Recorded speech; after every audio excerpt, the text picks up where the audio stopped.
కార్యక్రమానికి 8 ఫీట్ల నుంచి మేము సెల్లార్ వేసుకుంటూ వచ్చాం స్వామి. ఫౌండేషన్ ఇప్పుడు పిల్లలకు వచ్చింది. యాక్చువల్గా మా పవన్ స్వామి బృందం వచ్చే లోపల చెత్త వేసి అందరూ ఉండాలని కోరిక, కానీ భగవంతుడు ఎందుకో ఆ సాయం చేశారు. ఒక పక్క బాధ ఉంది, ఎందుకంటే మీ పాదాలన్నీ అక్కడ మోయాలని ఒక కోరిక. శబరిమల వెళ్ళే ప్రతి భక్తులు కూడా ఆ స్థలాన్ని అలా తొక్కి వెళ్తే అయ్యప్ప తొందరగా వస్తారని మా సంకల్పం. అయితే పవన్ స్వామి ఫోన్ చేసి, స్వామి అక్కడ ఇబ్బందిగా ఉంది కదా, అమ్మవారి పిల్లలు ఉంటే కొంచెం బాధ కలిగింది నాకు, చాలా కొత్త కాదు. అయితే నేను కూడా ఆలోచించాను, వర్ష ప్రభావం ఉంది కాబట్టి అలా ఉన్నారు కదా అని. కానీ వెళ్ళేటప్పుడు ఒకసారి మీరు అలా పాఠం మోపి అందరూ వెళ్ళాలని కోరుకుంటున్నారు, అంతే వేరే లేదు.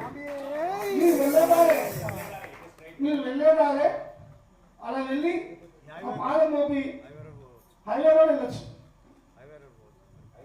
ఇది కార్యక్రమానికి అంటే చాలా చాలా సంవత్సరాల మా కళ త్వరలోనే ఒక సంవత్సరం లోపలే నెరవేరుతుందని మేము ఆశిస్తూ, ప్రతి ఒక్క భక్తుడికి కూడా ఎలాంటి అవంతరం కలగకుండా ఉండాలని, ఆలయం పూర్తయిన తర్వాత కూడా నిత్యానుదానం కూడా చేయాలని ఒక సంకల్పం మాది.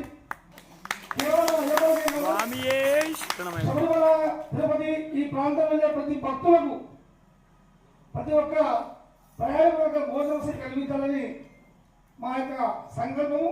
ఆ సంకల్పము త్వరగానే నెరవేరాలని పాదయాత్ర చేసామని స్వాములందరూ కూడా ఆ స్వామివారిని వేడుకొని ఈ యొక్క ఆలయం తొందరగా కావాలని కోరుకుంటాం.